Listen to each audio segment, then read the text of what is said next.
"You're lucky to have a long line," Wilbert told Thomas and Toby. "Mine is only 1.5 miles long, with a station at Norchard and another at Lydney. The scenery is super though, and my driver says it's better up the valley. Our volunteers are going to open that bit too. They work hard, but it takes a long time." One of Wilbert's first jobs was at the lead mine. "Don't pass the danger notice," Thomas warned. "I fell down a mine once." Wilbert smiled. "I've worked in a colliery," he said, "so I know about danger notices. But," he added, "there was an engine once who thought he knew better." "What happened?" asked Toby and Thomas. Wilbert paused. "This engine didn't have a name," he began, "just a number, 16, and he worked in a steelworks. One of the jobs that 16 and his friends had to do was to take the waste from the works in special trucks to a place they called the tip. Well," went on Wilbert, 16 got tired of always stopping in the same place. He tried to go further, but his driver always prevented him. The other engines tried to stop him too. "If the notice says danger, you shouldn't pass it," they said. 16 paid no attention.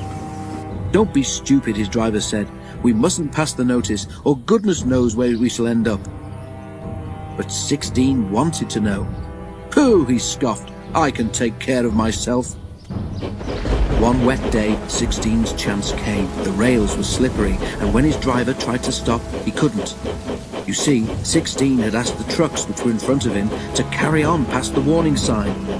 They did just that, and their momentum pulled 16 with them. "You silly engine," scolded his driver. "Wasn't my fault," muttered 16 sulkily. "It was those trucks." "You've always wanted to pass that board," said the driver crossly.